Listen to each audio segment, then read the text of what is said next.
Đi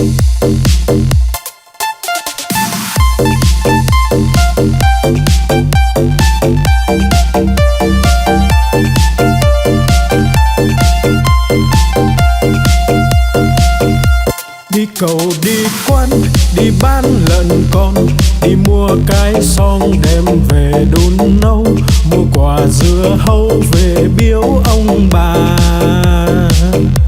mua một đàn gà về cho ăn thóc, mua lược chải tóc, mua cặp gội đầu, đi mau về mau kẻo trời sắp tối.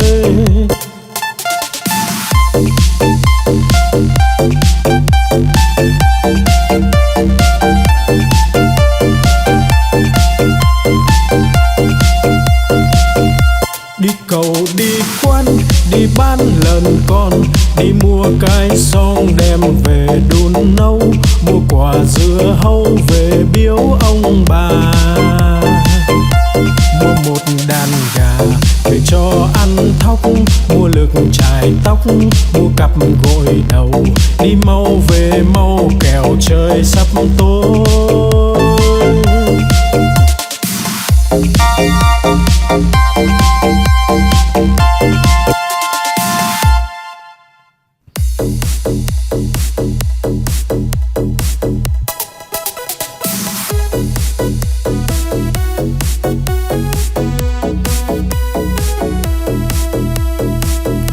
Bướm bay bướm lượn, bướm đậu nhành hoa, khoe đôi cánh đẹp rực rỡ muôn màu. Bướm bay bướm lượn, bướm đón mùa xuân, vàng xanh đỏ tím, bướm bay dợp trời.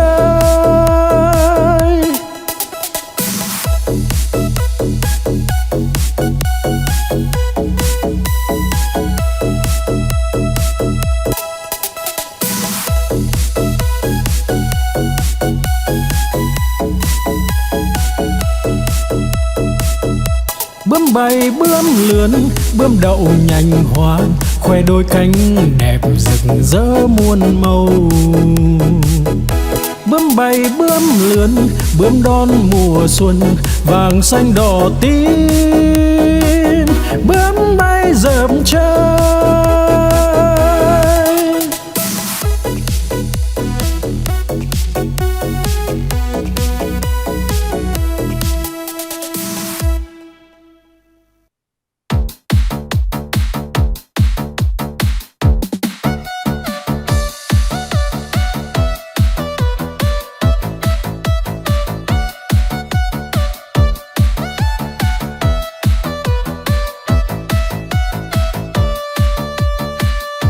No lòng phĩ dạ là con cá cơm, không ướp mà thơm là con cá ngát, liệng bay thoăn thoắt là con cá chim, hột cẳng chết chìm là con cá đuối, nhiều năm nhiều tuổi là cá bạc đầu, đủ chữ đủ câu là con cá đối, mai nở tàn tối là con cá hoa, trắng muốt làn da là cá út thịt, lưng dài hẹp nách là cá lòng tong, ốm yếu hình dung là con cá nhái.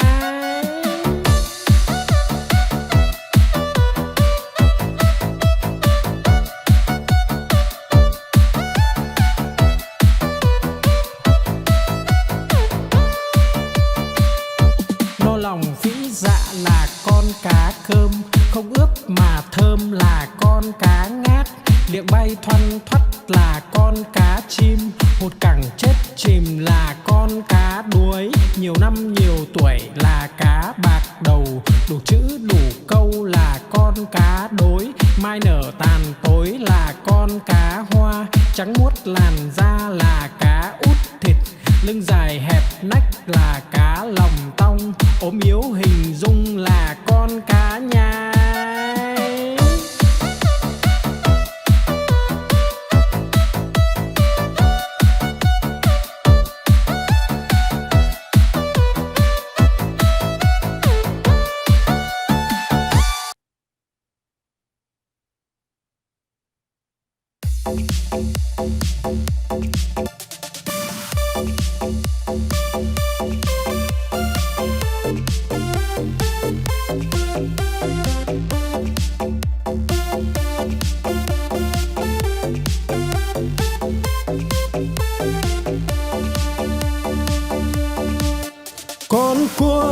có hai càng, đầu tai không có bò ngang cả đời.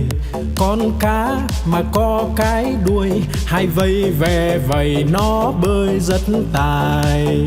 Con rùa mà có cái mai, cái cổ thụt ngắn thụt dài vào da. Con voi mà có hai ngà, cái vòi nó cuốn đồ nhà đồ cây. Con chim mà có cánh bay, bay cùng Nam Bắc Đông Tây tỏ tường.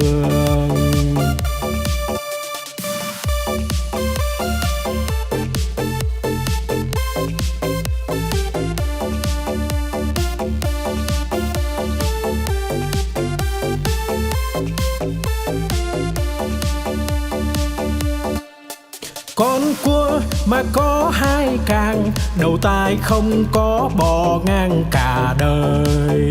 Con cá mà có cái đuôi, hai vây về vầy nó bơi rất tài. Con rùa mà có cái mai, cái cổ thụt ngắn thụt dài vào da.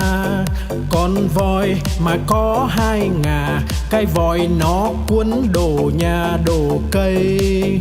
Con chim mà có cánh bay, bay cùng Nam Bắc Đông Tây tỏ tường.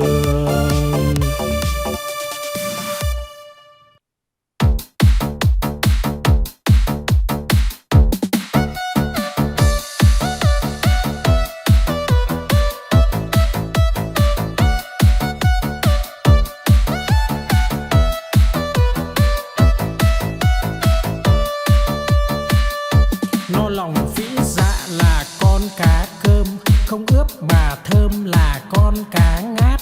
Liệng bay thoăn thoắt là con cá chim, hột cẳng chết chìm là con cá đuối. Nhiều năm nhiều tuổi là cá bạc đầu, đủ chữ đủ câu là con cá đối. Mai nở tàn tối là con cá hoa, trắng muốt làn da là cá út thịt.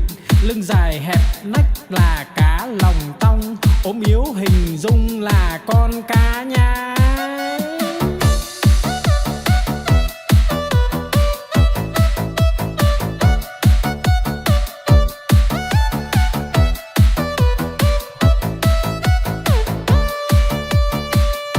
No lòng phĩ dạ là con cá cơm, không ướp mà thơm là con cá ngát. Liệng bay thoăn thoắt là con cá chim, hột cẳng chết chìm là con cá đuối. Nhiều năm nhiều tuổi là cá bạc đầu, đủ chữ đủ câu là con cá đối. Mai nở tàn tối là con cá hoa, trắng muốt làn da là cá út thịt. Lưng dài hẹp nách là cá lòng tong, ốm yếu hình dung là con cá nhái.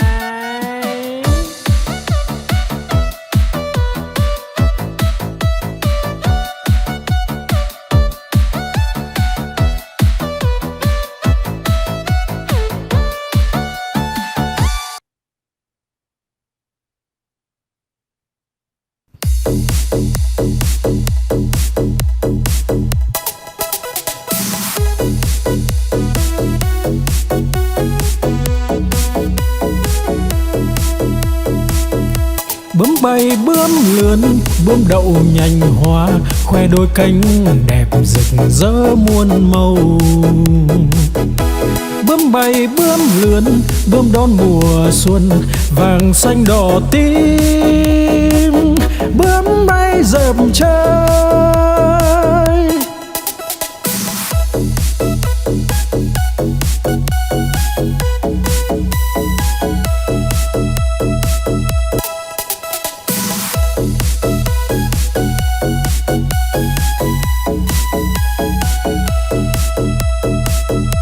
bướm bay bướm lượn, bướm đậu nhành hoa, khoe đôi cánh đẹp rực rỡ muôn màu. Bướm bay bướm lượn, bướm đón mùa xuân, vàng xanh đỏ tím. Bướm bay dợp trời,